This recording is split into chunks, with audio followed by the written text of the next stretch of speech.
Երկիր մեդիան ներկայացնում է։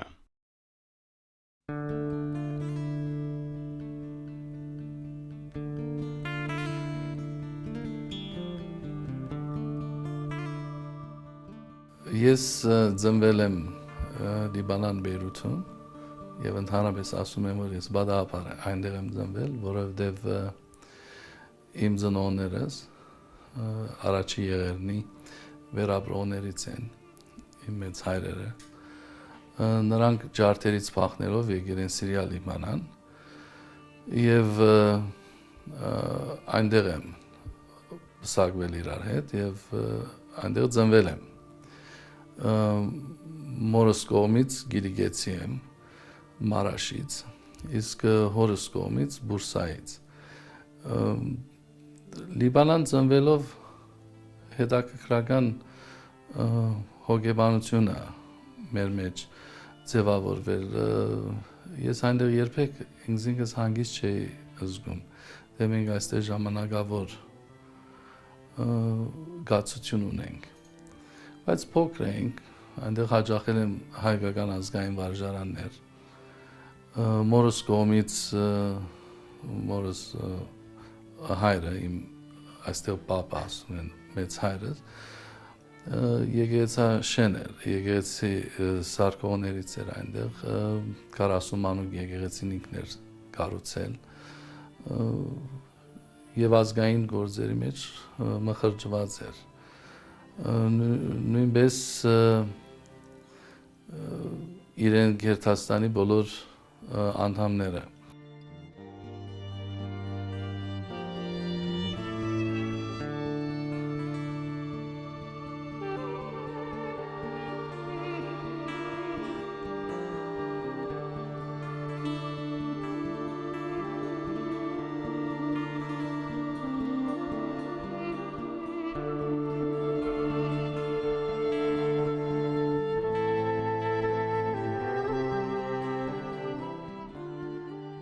Մանկուց ես հիշում էի,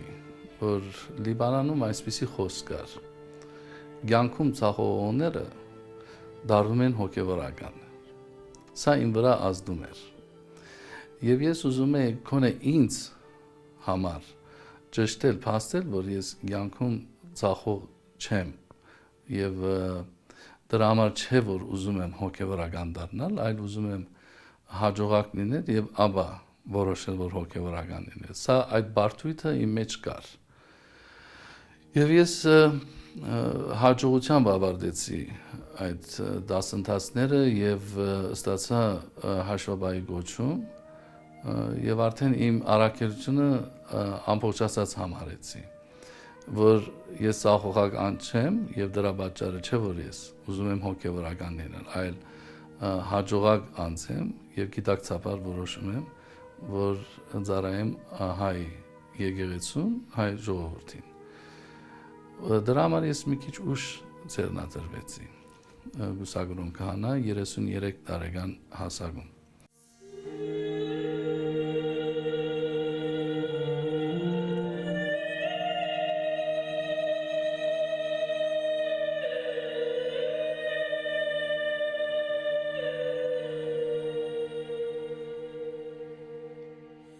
Ես գնացի Բոստոն, այնտեղ ստացա իմ մագիստրոսի աստիճան աստվածաբանական, հիմնականում մասնագիտանալով Սուրբ Գրոց գիտության մեջ եւ հովական աստվածաբանության։ Այնպես դասավորվեց իմ դասընթացներ, որ ես ունեցա զույգ մասնագիտական գոչում աստվածաբանական։ Եվ սա ասում եմ ես 1985-ին ավարտեցի դիարժեք վկայականով մագիստրոսի։ Եթե մեր եկեղեցու բամությունը մեկը թեթևագին է, այն ժամանակ միգուցե շատ քչերից էի, որ դիարժեք մագիստրոսի աստիճան ունի աստվածաբանական։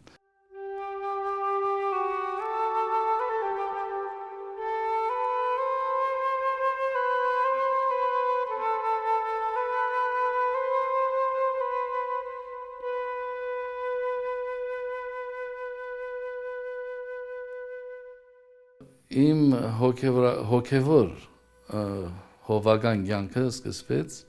Ամերիկայի արևմտյան թեմում Սակրամենտո քաղաքից։ Իմիջայլոց գիտեր, որ Սակրամենտոն Կալիֆոռնիայի մայրաքաղաքն էր։ Ես կարծում էի Լոս Անջելեսն էր, բայց այնպես այդպես չէր, Սակրամենտոն էր եւ այն դարիներին, որ ես հովություն էի անում Սակրամենտոյում, Կալիֆոռնիայի կառավարիչը մեր հայազգի Ջորջ Դուկմեջյանն էր։ Հետո դեղափոխվեցի Ֆրեզնո, այնտեղ մնացի մոտավորապես 9 տարի։ Ֆրեզնոյի Սուրբ Պողոս եկեղեցին, անշուշտ Ֆրեզնոյը հայության թիվը շատ ավելի մեծ էր եւ այնտեղ դժբախտաբար ասեմ եկեղեցին երկուսի էր բաժանված եւ Մայրաթորի թեմի եկեղեցի կար եւ թե Անտիլիասի թեմի եկեղեցի կար, որ ես պետք է Ֆրեզնոյում դա հաշվի առնեի։ Սակրամենտոյում չկար, մեկ եկեղեցի էր, այնպես որ այն խնդիրը, որ Ֆրեզնոյում կար, Սակրամենտոյում չկար։ Իսկ Ֆրեզնոյում տարօրինակ է, բայց եւ այնպես իրականություն ասի արտասահմանի եւ երկու թեմեր գոյություն ունեն մեկ քաղաքում, թեմերի եկեղեցիներ, բնականաբար հայությունն ալ բաժնված երկուսի։ Եվ հետաքրքիր այն է, որ այնտեղ որ հայերը իրար հանդիպում են, առաջի հարցը տալիս են ոչ թե ասում որտեղից ես, ասում են որ եկեղեցին ես գնում։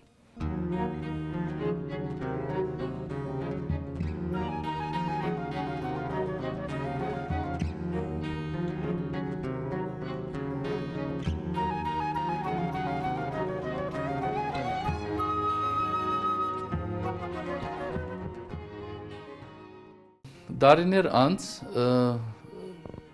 Աջմյան Բեհափար Հայրաբեդը ինձ հրավիրեց Հայաստան եւ նշանակեց Տավուշի մարզ իբրև Գուգարաս թեմի փոխարաշնորհ։ Ճիշտն ասած դարիներու ընթացքում ես միշտ գնացել եկել եմ Հայաստան, հատկապես երկրաշարժի դարի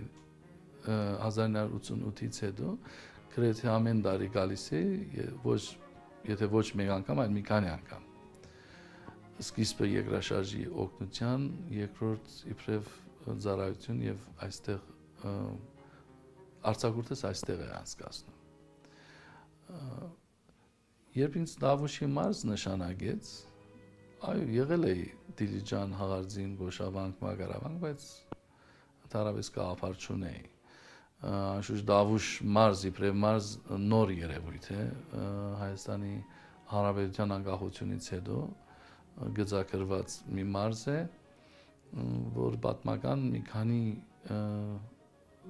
թեմեր են՝ Գուգարացը, Հովքը, Ուդիկը եւ այլն, որ հիմա այսօր կոչվում է Դավուշի մարզ։ Ինձ համար նորություն էր երկու իմաստով։ Առաջին ծառայել Հայաստանում հայրենիքում, դա իմ կյանքի երազ եղած է, որ մի օր իբրև արտասահմանի հայ մեր երազ եղած է, որ միշտ մի օր վերադառնանք հայրենիք եւ այս բանթղթական կյանքից անցնենք իբրև բնական հայ, որ ապրում է իր հայրենիքում։ Սա ինձ համար ամենամեծ երջանկությունն էր լինել Հայաստանում եւ այս անգամ ծառայել իմ հարազատ ժողովրդին, որքան որ այս իմ հարազատ ժողովրդի սովորությունները ինձ համար օտար էին, հատկապես Տավուշի մարզում։ Բայց եւ այնպես ասեմ ձեզ, որ ես ուղղակի սիրահարվեցի Տավուշի մարզի հետ։ Հիմի որ նոր թունելը կա, այշուշտ մի քանի տարի եկա, եւ որ թունելը անցնում եք եւ ձեր աչքի առաջ բացվում է մի բոլորովին դարբեր պանորամա, դա արդեն իսկ մեծ ներշնչանք է, ոչ մենք այցելուի, լինի հայ թե ոչ հայ։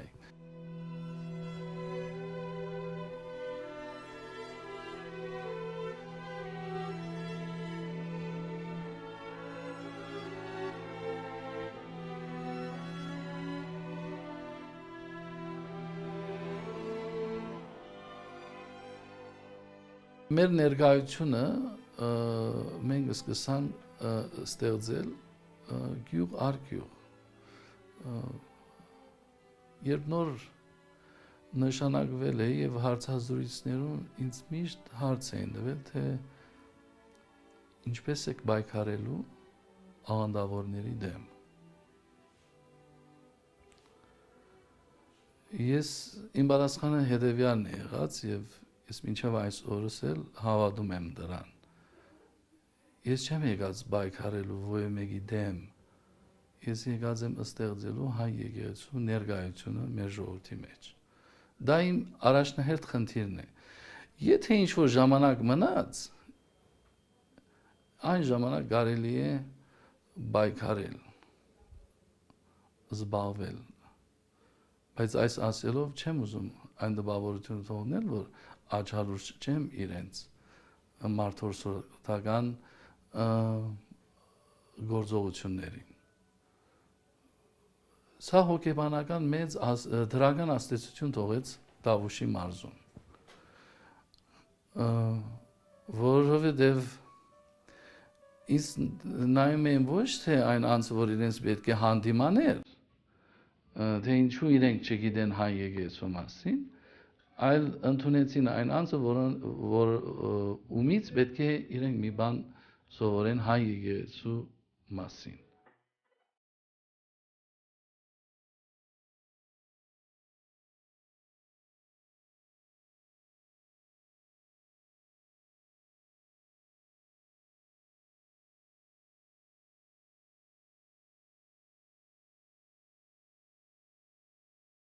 Իմ կյանքի նշանաբանը ապրել յուրաքանչյուր օր այնպես, ինչպես որ քո վերջին օրն է։ Որովհետև ես չգիտեմ վաղը ինչ է սպասում ինձ։ Միշտ մտածում եմ ամեն օր, երբ գիշերը քուն ես մտնում ու առավոտ արթնանում ես, դա արդեն ամենամեծ հրաշքն է պատահում քեզ։ Եվ դա կատարվում է միայն ու միայն Աստուծո հրամանով։ Հետևաբար մեր կյանքի մեջ ամեն օր մենք հրաշքը տեսնում ենք, բայց մեր ժողովրդի մեջ կամ ընդհանրապես մարդոց մեր հրաշք հասկացությունը մի քիչ դարբեր ընկալում ունի։ Ուզում են տեսնել գեր երտնային կամ գեր դիեզերական մի դեպք, որ ասեն սա հրաշք էր, սա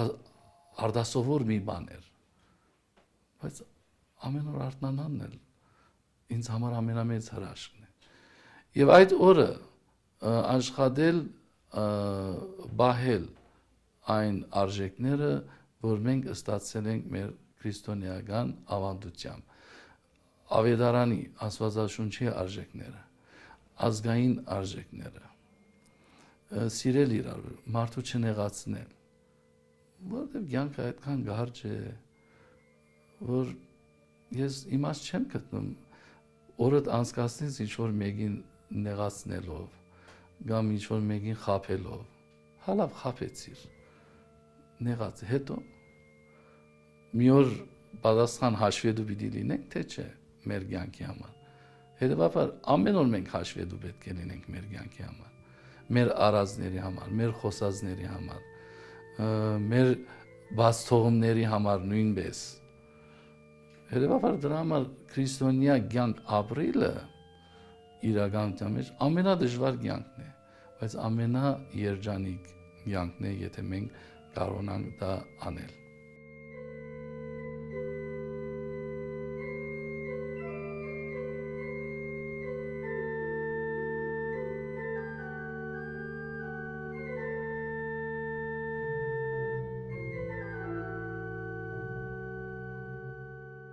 Ես ինձ ոչ մեկից ոչ ավել եմ դասում, ոչ էլ պակաս, ոչ էլ ասում եմ ես քեզանից ավելի սուրբ եմ կամ ավելի կրոնական եմ, ոչ։ Ես բարձ Աստուծո ստեղծած արարածներից մեկն եմ եւ դա այդ նմանություն ես գտնում եմ մեր Տիրոջ մարդեղության մեջ։ Դրա համար Հիսուս Քրիստոսի կյանքը ինձ համար շատ հասկանալի է եւ նրա աստվածությունը իր մարդեղությամբ ինձ հասկանալի հասկանալի է դառնում։ Եթե այս մենք կարողացանք նույնացնել հատկապես զատկվա ընթացքում մեծի բահոս շրջանին եւ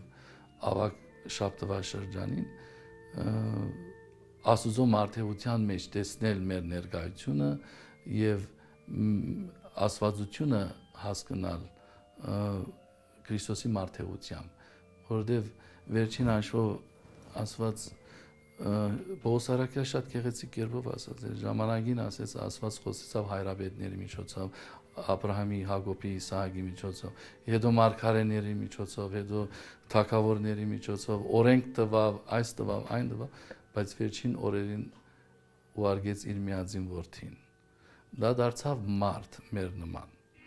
Այստեղ է Աստուծո հզորությունը։ Որքան վերևից Աստված թելադրեց իր ազգին, իր ընտրյալ ժողովրդին, թե ինչ անեն, նրանք որոշ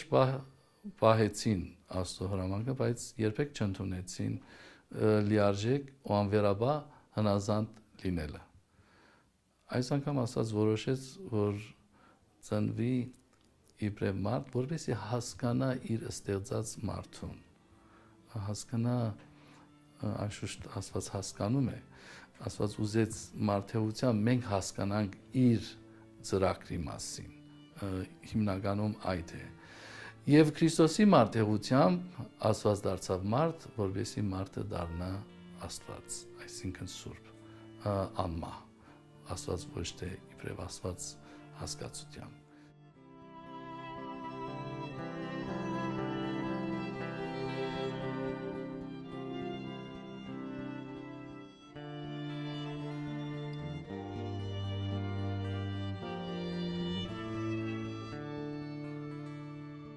Մեր քրիստոնեական բոլոր դոների ամենամեծ դոնը հարության դոնն է, որ Սուրբ Զադիկն է։ Հարության դոնը մեր մոտ 5 տաղավար դոների գլխավոր դոնն է, որովհետև եթե Քրիստոս հարություն չառներ, մենք այսօր քրիստոնյա չենք լինի։ Կլիներ ժամանակ, որ արդեն իսկ մոռացված կլիներ, թե ով էր Հիսուս։ Բայց քանի որ Հիսուս հարություն արավ, քանի որ ինքը Աստված որդի էր, հարության դոնը ինձ համար գոնե մեր բոլոր եկեղեցական դոների մեջ ամենագեղեցիկ եւ ամենաբովանդակալից դոնն է, որ իր մեջ խտացնում է առաջակուրձությունից մինչև երկրորդ գալուստ։ Նույնպես մեծի բահոս շրջանը սկսում է առաջագործությունից մինչև հարություն։ Ծննդյան դոնը, աստվածահայտնության դոնը, ծննդյան դոնը ինչ որ արևմուտքի եկեղեցիների մեջ ավելի շեշտված է, քան մեր ավանդության մեջ, անշուշտ վերջերս Հայաստանում էլ շեշտում են Քրիստոսի ծննդյան դոնը իբրև կարևոր տաղավար դոն, աստվածահայտնությունը կարևոր է, որ մենք ընկալենք,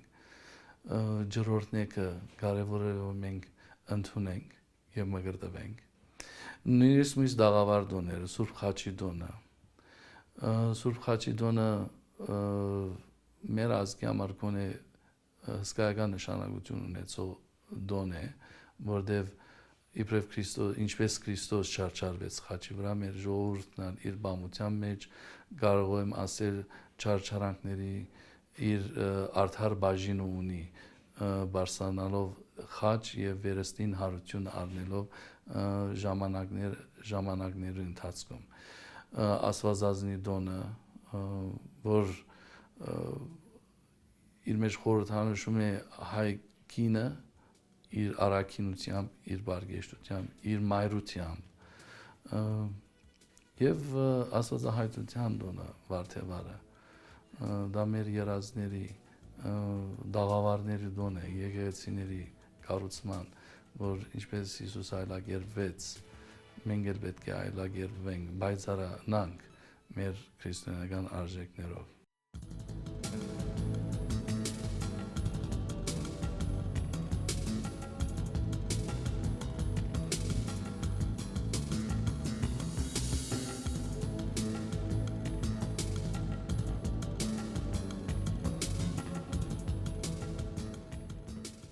տարի որ ապրում եմ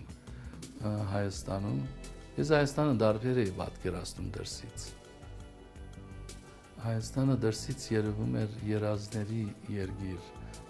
դրախտավայր, որ ամեն ինչ լավ է, բարի է եւ գեղեցիկ։ Բայց որ երկրում ապրում ես, իսկապես ճանաչում ես երկիրը, ժողովրդին եւ ժողովրդի խնդիրներին։ Իմ երազն է, որ Հայաստանը միշտ լինի անկախ պետություն։ Հայաստանը շրջապատված լինի ոչ թե թշնամի երկիրներով ազգերով, այլ բարեկամ երկրներով ազգերով, եթե ոչ բարեկամ, այլ իրար հանդուրժող պետություններով։ Դա իմ երազն է։ Իմ երազն է, որ հայը իր երկրում ազատ խոսի, ազատ գործի եւ ուզած երազանքը իրականացնի իր իսկ երկրում։